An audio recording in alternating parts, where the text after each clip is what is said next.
এটি সম্মান বয়ে নিয়ে আসবেন নিজ দলের জন্য, সেটি আসলে দেখবার বিষয়।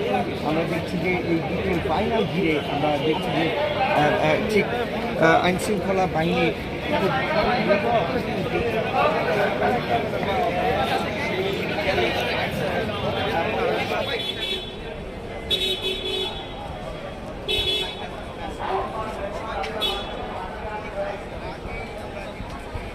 এই প্রথম মিরপুর স্টেডিয়ামের সামনে বিপিএল এর